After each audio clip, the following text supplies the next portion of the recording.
एक जादूगर और लड़की की कहानी। बहुत समय पहले की बात है। किसी राज्य में एक गरीब आदमी रहता था। उसकी अपनी एक छोटी सी चक्की थी। किसी तरह आटा पीस कर वह अपना काम चलाता था। उसकी एक लड़की थी। वह बहुत ही सुंदर थी। यह लड़की जितनी सुंदर थी उतनी ही समझदार और होशियार भी थी। वह कामकाज में अपने पिता का हाथ बटाती थी। चक्की वाले को उससे बड़ी मदद मिलती थी। वह रात दिन अपनी लड़की के गुण गाया करता था। कोई भी मिलता था तो वह उससे अपनी बेटी की तारीफ किए बिना नहीं रहता था। एक दिन ऐसा हुआ कि चक्की वाले को किसी काम से महल में जाना पड़ा। जब वह अपना काम खत्म करके महल से लौट रहा था तो अचानक इधर से राजा आ निकला। राजा चक्की वाले को जानता था। उसने वैसे ही उससे पूछ लिया, कहो भाई, क्या हाल है? आजकल तुम्हारा काम कैसा चल रहा है? चक्की वाले ने आदर से रुक कर कहा, सरकार, सब आपकी कृपा है। किसी तरह गुजर हो रही है। वैसे मुझे किसी बात की फिक्र नहीं है। मेरी बेटी सारा काम संभाल लेती है। राजा बोला, अच्छा, तब तो बड़ी खुशी की बात है। इस पर चक्की वाला राजा के सामने जरा डिंग मारते हुए बोला, जी हाँ, ऐसी लड़की आपने देखी नहीं होगी। कम से कम इस शहर में तो ऐसी समझदार लड़की कहीं नहीं मिलेगी। बड़ी होशियार है। उसे कई तरह के काम आते हैं। राजा बोला, अच्छा, उसे कौन कौन से काम आते हैं? चक्की वाला बोला, अरे हुजूर, यह पूछिए कि उसे कौन सा काम नहीं आता है। अब देखिए ना, आपके महल के गोदामों में यह जो रुई रखी हुई है, मेरी बेटी चाहे तो इसे काट कर सोना बना सकती है। राजा ने आश्चर्य से कहा, अच्छा, ऐसी बात है। तब तो तुम ऐसा करना, जरा उसको जल्दी ही हमारे महल में भेज देना। मैं देखना चाहता हूँ कि वह रुई को काटकर सोना कैसे बनाती है। राजा सोने का बहुत शौकीन था। उसे रात दिन सोना बटोरने की फिक्र रहती थी। वह मन ही मन बड़ा खुश हुआ कि चलो इस तरह सारी रुई सोने में बदल जाएगी। जब राजा चला गया तो चक्की वाले को अपनी गलती मालूम हुई। वह पछताने लगा कि मैंने राजा के सामने इस तरह बढ़ा चढ़ाकर बातें क्यों की। लेकिन अब क्या हो सकता था? वह राजा को यह नहीं कह सकता था कि उसने झूठ बोला था। वह चुपचाप घर पहुंचा। घर जाकर उसने अपनी लड़की से कहा, बेटी, तुम्हारी होशियारी और समझदारी की खबर राजा तक पहुंच चुकी है। वे तुमसे मिलना चाहते हैं। जल्दी तैयार हो जाओ। तुम्हें इसी समय मेरे साथ महल में चलना है। यह सुनकर लड़की बड़ी खुश हुई। थोड़ी देर में वह सज धज कर महल में जाने के लिए तैयार हो गई। चक्की वाला अपनी लड़की को लेकर राजा के पास पहुंचा। राजा फौरन लड़की को उस बड़े से गोदाम में ले गया जहां रुई भरी हुई थी। राजा ने लड़की के लिए एक चरखा मंगवा दिया और कहा, लो यह चरखा, यहाँ बैठो। इससे रुई काटकर मेरे लिए सोना बना डालो। तुम्हारे पिता ने मुझे बताया है कि तुम रुई को काटकर सोना बना सकती हो। मैं कल सुबह आकर देखूंगा कि तुमने क्या काम किया है। अगर तुमने सोना नहीं बनाया तो मैं तुम्हारी गर्दन कटवा दूंगा। यह कहकर राजा वापस महल में लौट गया। बेचारी लड़की, उसकी तो समझ में ही नहीं आया कि क्या हो गया। वह तो बड़ी खुशी खुशी अपने पिता के साथ महल में आई थी। उसने सोचा था कि राजा जी उसकी तारीफ करेंगे और उसे इनाम देंगे। यहाँ तो बात ही उल्टी हो गई। उसने कभी सपने में भी नहीं सुना था कि रुई को काटकर सोना बनाया जा सकता है, और अब राजा ने उसको ऐसा ही करने का हुक्म दिया था। वह फूट फूट कर रोने लगी और अपनी तकदीर को कोसने लगी। धीरे धीरे शाम हो गई। लड़की हाथों से अपना मुंह छिपाए रोती रही। आंसुओं से जमीन गीली हो गई। उस बड़े से गोदाम में वह अकेला बैठी रो रही थी। वहां उसे मनाने वाला कोई नहीं था। अचानक थोड़ी देर बाद गोदाम का दरवाज़ा कुछ चरमराया। लड़की ने आवाज़ सुनकर सिर उठाया तो देखा कि एक दुबला पतला नाटा और बहुत भद्दा सा बूढ़ा लंगड़ाता हुआ उसकी ओर आ रहा है। लड़की ने समझा कि राजा का कोई बूढ़ा नौकर है और उसे रोते हुए देखकर उसे मनाने के लिए यहाँ आ गया है। बूढ़े ने पास आकर कहा, बेटी, तुम क्यों रो रही हो? इस तरह रो रो कर तो तुम अपनी आंखें ही फोड़ लोगी। मुझे बताओ क्या बात है, मैं तुम्हारी मदद करूँगा। लड़की सिसकते हुए बोली, बाबा क्या बताऊं, मेरी तो तकदीर ही फूट गई है। राजा ने कहा है कि मैं इस सारी रुई को काट कर इसका सोना बना दूं। अगर कल सुबह तक मैंने यह काम खत्म नहीं किया तो वह मेरा सिर कटवा देगा। मेरी समझ में नहीं आ रहा है कि मैं कैसे यह काम करूं। बूढ़े ने मुस्कुराते हुए कहा, तो तुम घबराती क्यों हो? मैंने कहा ना कि मैं तुम्हारी मदद करूंगा। अब बताओ, मैं अगर तुम्हारा काम कर दूं तो तुम मुझे क्या दोगी? लड़की बोली, अगर तुम मेरे लिए यह काम कर दो तो मैं तुम्हें अपना यह सोने का हार दे दूंगी। वह नाटा बूढ़ा राजी हो गया और चरखे के पास बैठकर रुई काटने लगा। भन भन की आवाज होने लगी और उसकी उंगलियों में से चमकते हुए सोने के धागे निकलने लगे। देखते ही देखते वहां सोने के धागों का ढेर लग गया। सवेरा होने से पहले ही बूढ़ा सारी रुई काट चुका था। फिर वह अपना इनाम लेकर वहां से चुपचाप चला गया। जब सवेरा हुआ तो राजा वहां आ पहुंचा। गोदाम में पैर रखते ही राजा की आंखें आश्चर्य से फटी रह गई। उसने देखा कि लड़की ने सारी रुई काट डाली है और वहां सोने के धागों का ढेर लगा है। राजा को अपनी आंखों पर विश्वास नहीं हो रहा था। उसने देखा तो सचमुच सोने के धागे थे। राजा बड़ा खुश हुआ, लेकिन साथ ही उसके मन में लालच हो आया। वह लड़की को रुई के दूसरे गोदाम में ले गया और वहां उसे बंद करते हुए बोला, तुम यहाँ बैठो, तुम्हारे खाने पीने के लिए मैं बहुत अच्छी अच्छी चीज़ें भिजवाता हूँ। मैं तुम्हारे काम से बहुत खुश हूँ, लेकिन आज तुम्हें इस गोदाम की रुई काटनी पड़ेगी। कल फिर मैं सुबह आऊँगा और देखूँगा, अगर काम पूरा नहीं होगा तो तुम्हें फांसी दे दी जाएगी। यह कहकर राजा वहाँ से चला गया। राजा के जाने के बाद लड़की ने बाहर झांक कर देखा तो वहाँ सिपाही लोग तलवारें लिए पहरा दे रहे थे। वह वहाँ से भाग भी नहीं सकती थी। वह निराश होकर फिर से अंदर आकर बैठ गई। इतने में दासियाँ उसके लिए खाने की बहुत सी बढ़िया बढ़िया चीज़ें लाकर उसके सामने रख गई, लेकिन लड़की ने उनमें से किसी चीज़ को छुआ तक नहीं। वह फिर से उदास हो गई थी। रोते रोते वह सोचने लगी, हे भगवान, यह कैसी मुसीबत मेरे गले आ पड़ी है। इतनी सारी रुई को कौन काटेगा और भला कौन इससे सोना बनाएगा। वह दिन भर इसी तरह सोचती रही और उदास बैठी रही। शाम होने पर जब वह रोने लगी तो उसी तरह दरवाज़ा चरमराया और वही बूढ़ा आदमी अपने टेढ़े मेढ़े पैरों से चलता हुआ उसके सामने आ खड़ा हुआ। उसने आते ही कहा, अरे अरे, तुम फिर रोने लगी, रोती क्यों हो? बताओ, मैं तुम्हारा काम कर दूं तो आज मुझे क्या दोगी? लड़की ने अपने आंसू पोंछते हुए कहा, मैं तुम्हें अपनी यह हीरे की अंगूठी दे दूंगी। वह नाटा बूढ़ा राजी हो गया और बैठकर बड़ी तेजी से चरखा काटने लगा। देखते देखते उसने सारी रुई काट डाली और सोने के धागों का ढेर लगा दिया। सवेरा होने से पहले ही बूढ़ा अपना काम खत्म करके और इनाम लेकर वहां से चलता बना। सवेरा होने पर राजा वहां पहुंचा। रुई की जगह सोने के धागों का ढेर देखकर उसकी खुशी की सीमा न रही। अब उसे और भी लालच हो गया।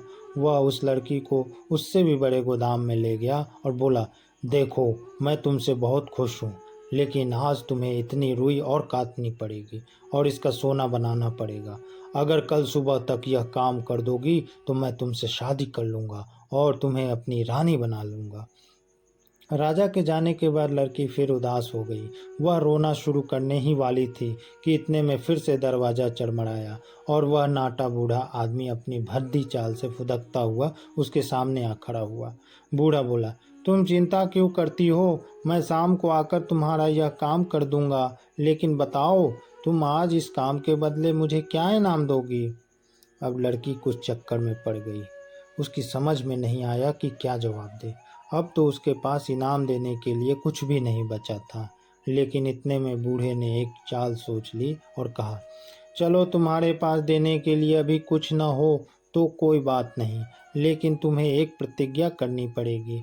जब तुम रानी बन जाओगी और जब तुम्हारे कोई बच्चा होगा तो तुम अपना पहला बच्चा इनाम में मुझे दे दोगी। लड़की को यह शर्त कुछ अजीब सी लगी, लेकिन फिर उसने सोचा कि प्रतिज्ञा करने के अलावा और कोई चारा नहीं। वह राजी हो गई। शाम को आकर बूढ़ा फिर से रुई काटने के लिए बैठ गया। आज वह बहुत खुश था और बड़ी तेजी से चरखा चला रहा था। थोड़ी देर में उसने सारी रुई काट डाली और सोने के धागों का ढेर लगा दिया। आज ढेर इतना ऊंचा था कि छत को छुए जा रहा था।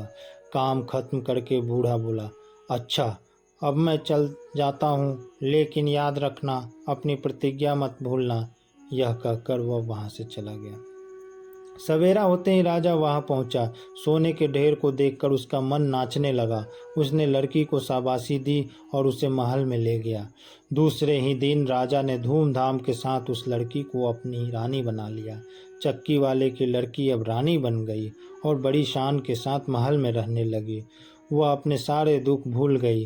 कुछ ही दिनों में उसे यह भी याद नहीं रहा कि उसने उस नाटे बूढ़े से कोई वादा किया था। धीरे धीरे दिन बीतने लगे। कुछ दिनों बाद रानी के एक बच्चा हुआ। बड़ा सुंदर नन्हा मुन्ना गोल मटोल सा बच्चा। रानी की खुशी की सीमा न थी। वह दिन भर बच्चे को खिलाती और लोरियां गाकर सुलाती थी। एक दिन वह आराम से बैठकर सोच रही थी कि उसके जैसी भाग्यवान लड़की दुनिया में और कौन होगी। उसे किसी बात की कमी नहीं थी। वह इतने बड़े राज्य की रानी थी। हीरे जवाहरात, हाथी घोड़े, नौकर चाकर सभी कुछ तो था उसके पास। वह इसी तरह सोच रही थी कि अचानक दरवाज़ा चरमराया और वही नाटा बूढ़ा शरारत से मुस्कुराता हुआ रानी के सामने आ खड़ा हुआ। तुम क्यों आए हो? क्या चाहिए तुम्हें? रानी ने घबरा कर पूछा और बच्चे को कसकर अपनी छाती से चिपटा लिया। रानी डर के मारे थर थर काँप रही थी। बूढ़े ने मुस्कुराते हुए कहा, मुझे तुम्हारा यह बच्चा चाहिए, जल्दी से इसे मुझे सौंप दो। क्या तुम अपना वादा भूल गई? यह सुनकर रानी फूट फूट कर रोने लगी। उसने रोते सिसकते हुए कहा, बाबा मुझ पर दया करो, तुमने मेरी बड़ी मदद की है, मैं कभी तुम्हारा उपकार नहीं भूलूंगी। इस बार तो मुझे माफ़ कर दो। मेरा बच्चा मुझसे मत छीनो। इसके बदले तुम जो चाहो मांग लो, लेकिन इससे मेरे पास रहने दो। उसको इस तरह रोते हुए देखकर बूढ़ा थोड़ी देर के लिए सोच में पड़ गया। फिर वह बोला, अच्छा मैं तुम्हें 3 दिन का समय देता हूँ। तुम सोच कर बताओ कि मेरा नाम क्या है। अगर तुम ठीक ठाक मेरा नाम बता दोगी तो मैं तुम्हें माफ़ कर दूंगा और तुमसे बच्चा नहीं लूँगा। यह कहकर वह बूढ़ा जिस तरह आया था उसी तरह चुपचाप वहाँ से चला गया। रानी को रात भर नींद नहीं आई। वह कोई ऐसा तरीका खोजना चाहती थी जिससे बच्चा उसी के पास रहे। वह नाटा बूढ़ा उसके लिए बड़ी टेढ़ी शर्त रख गया था। भला रानी कैसे बता सकती थी कि उसका नाम क्या है? वह रात भर तरह तरह के नाम सोचती रही। उसने वे सारे ही नाम याद कर डाले जो अब तक उसने सुने थे। सुबह जब बूढ़ा आया तो वह एक एक करके नाम गिनाने लगी, लेकिन हर नाम पर बूढ़ा इनकार कर देता था। वह मुस्कुराकर कहता था, नहीं, यह मेरा नाम नहीं है। दूसरे दिन रानी ने अपने कई नौकरों को शहर में इधर उधर दौड़ाया और उनसे तरह तरह के अजीब से नाम ढूंढ कर लाने के लिए कहा। दूसरे दिन जब वह बूढ़ा आया तो रानी उसे फिर नाम गिनाने लगी। आज उसने बहुत टेढ़े मेढ़े और अजीब से नाम सुनाए, जैसे कुबड़ा, एच कटाना, डेढ़ टंगा वगैरह वगैरह। रानी ने सोचा कि इस तरह बूढ़ा चिढ़ जाएगा और अपना असली नाम बता देगा, लेकिन वह शरारत से मुस्कुराते हुए बोला, नहीं नहीं, इनमें से एक भी मेरा नाम नहीं है। मैं जाता हूँ, कल ज़रूर मेरा नाम ठीक ठीक बता देना, वरना मैं तुम्हारा बच्चा ले जाऊँगा। रानी की समझ में नहीं आ रहा था कि क्या करे। दुनिया भर के अच्छे और बुरे नाम वह उसको सुना चुकी थी। बूढ़े का असली नाम क्या हो सकता है, इस संबंध में उसका दिमाग ही काम नहीं कर रहा था। उसने बहुत सोचा और अंत में हार मान ली। उसने तय किया कि अब वह अपने वादे के अनुसार बूढ़े को अपना बच्चा सौंप देगी। इसके अलावा और कोई चारा नहीं था। वह इस तरह उदास बैठी हुई थी कि अचानक उसका एक नौकर दौड़ता हुआ उसके पास आया। वह भी उसके लिए नए से नए नाम खोजने के लिए गया था। उसने आकर कहा, रानी जी, नाम तो मुझे कोई नहीं मिला, लेकिन मैं आपको एक बात बताने आया हूँ। मैं नए नए नाम की खोज में दूर गांव में गया था। लौटते वक्त पहाड़ के पास ही घने जंगल में मैं रास्ता भूल गया। जंगल में भटकते भटकते मैं ऐसी घनी झाड़ियों में पहुंचा जिनमें से कोई जंगली जानवर भी नहीं निकल सकता था। वहाँ मैंने एक अजीब से नाटे बूढ़े को अपने लंगड़े पैरों पर नाचते हुए देखा। उसने एक झाड़ी के पास अपने लिए एक छोटी सी कुटिया बना रखी थी। उस कुटिया के सामने उसका चूल्हा जल रहा था और वहाँ वह नाच रहा था। उसने अपने सिर पर ताजी सिकी हुई कुछ बड़ी छोटी रोटियां एक तसले में ले रखी थी। जब वह नाचता था तो रोटियां तसले से नीचे गिरने को हो आती थी, लेकिन एक भी रोटी गिरी नहीं। वह मगन होकर नाच रहा था और खुशी से गाने गा रहा था। उसके गाने का मतलब था, आज मैंने बढ़िया खाना खाया है और मैं भरपेट खाऊंगा। कल तो मुझे रानी का बच्चा ले जाना है ही। बच्चा मुझे मिल ही जाएगा, क्योंकि रानी को पता ही नहीं है और न कभी पता चलेगा कि मेरा नाम है काल या नागू। यह सुनकर रानी खुशी से नाच उठी। उसे अब विश्वास हो गया था कि जंगल में नाचने वाला बूढ़ा वही था और यही उसका असली नाम है। उसने 2-3 बार रट कर यह नाम अच्छी तरह याद कर लिया और फिर नौकर को इनाम देकर वहां से विदा कर दिया। दूसरे दिन सवेरे वह नाटा बूढ़ा उसी तरह फुदकता हुआ उसके कमरे में आ पहुंचा। आज वह बहुत खुश था। वह बच्चे को अपने घर ले जाने के लिए एक खूबसूरत सा कंबल भी अपने साथ लाया था। कमरे में आते ही उसने उस छोटे से कंबल को रानी के सामने बिछा दिया और फिर रानी से कहा, हाँ तो बताओ मेरा असली नाम क्या है। आज तीसरा दिन है। अगर तुम ठीक ठाक मेरा नाम न बता सको तो चुपचाप बच्चे को मेरे कंबल पर लिटा दो। मैं इसी में लपेट कर इसे ले जाऊंगा ताकि उसे ठंड न लगे। रानी को उसका असली नाम तो मालूम हो ही गया था, लेकिन वह इस तरह देखने लगी जैसे उसे अभी नाम मालूम नहीं हुआ था। उसने कहा, तुम्हारा नाम शेरा है? नहीं, मेरा नाम यह नहीं है, बूढ़े ने खिलखिलाते हुए कहा। तो फिर अलवर होगा? नहीं, यह भी मेरा नाम नहीं है। और वह कमरे में खुशी से उछलने लगा। रानी ने फिर कहा, अगर अलवर नहीं है तो चिंकारा होगा? नहीं, यह भी मेरा नाम नहीं है, बूढ़े ने खूब जोर से कहा और फिर कंबल की ओर इशारा करते हुए बोला, लाओ अब बेकार का बहाना न बनाओ और बच्चे को कंबल पर लिटा दो। अब मौका देखकर रानी बोली, तो फिर तुम्हारा नाम कालिया नागू है? यह सुनते ही बूढ़ा चौंक पड़ा। उसे उम्मीद भी नहीं थी कि रानी को उसका असली नाम भी कभी मालूम हो सकेगा। उसे बहुत बुरा लगा, लेकिन अब वह कर ही क्या सकता था। वह मारे गुस्से के जमीन पर जोर जोर से पैर पटकने लगा और बोला, तुमने जादू किया है। तुम्हें किसी भूत या जादूगर ने मेरा नाम बताया है। मैं उन लोगों को ठीक कर दूंगा। बूढ़ा बहुत जोर जोर से चीख रहा था और जमीन पर पैर पटकता जा रहा था। इसी बीच उसने एक बार इतने जोर से पैर पटका कि उसका पैर जमीन में धंस गया। बड़ी मुश्किल से जोर लगाकर बूढ़े ने अपना पैर जमीन में से बाहर निकाला। उसे बहुत चोट आई थी। वह जोर जोर से बड़बड़ाता हुआ और एक पैर से लंगड़ाता हुआ उस कमरे से बाहर भाग गया। जाते जाते वह अपना कंबल भी उठा ले गया। इसके बाद वह बूढ़ा फिर कभी नहीं आया और रानी आराम से रहने लगी। तो ये थी कहानी मेरे दोस्तों। धन्यवाद।